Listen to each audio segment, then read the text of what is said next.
ஹாய்ப்பா இல்லை என்ன பண்ணுறீங்க, எப்படி இருக்கீங்க, நல்லா இருக்கீங்களாப்பா? வியாழக்கிழமை காலையில் எந்திரிச்சதும் மலை மேலே இருக்க முருகருக்கு எப்பவும் போல ஒரு சல்யூட் வச்சுட்டு அக்னி பகவானை தொட்டு கும்பிட்டுட்டு சாப்பாடு அடுப்பில் வச்சாச்சு.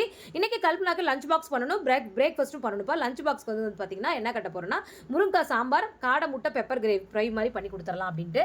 அதெல்லாம் ஒரு பக்கம் இங்கே ரெடி பண்ணி வேக வச்சுட்டு வாசலை கழுவி கோலம் போட்டு வந்தேன். எனக்கு தெரிஞ்ச அளவுக்கு ஒரு கோலத்தை போட்டாச்சுப்பா. போட்டு வந்ததுன்னா பருப்பு வந்துருச்சு, காய் அரிஞ்சு போட்டு கடகடன்னு சாம்பாரை தாளிச்சு விட்டுட்டேன். இந்த பக்கம் பெப்பர் ஃப்ரை முட்டைக்கு வந்து பார்த்தீங்கன்னா சூப்பராக அந்த முட்டை உரிக்கிறதுக்கு ஈஸியாக வந்து ரொம்ப குட்டி குட்டி முட்டை பார்க்கறதுக்கே ரொம்ப அழகாக இருந்தது. சரி ஓகே, நீங்களும் இந்த மாதிரி காடை முட்டை கிடைச்சா கண்டிப்பாக குழந்தைங்களுக்கு செஞ்சு கொடுங்க. அது இருமல் சளி கல்பனாக்கு வேறு இருக்கா, அதனால் அதை செஞ்சு கொடுத்தா சாப்பாடை வடித்து சாம்பாரெல்லாம் ஒன்றா ஊற்றி ஒரு ஸ்பூன் நெய் விட்டு நல்லா கிளறி டிஃபன் பாக்ஸில் பேக் பண்ணிட்டேன்.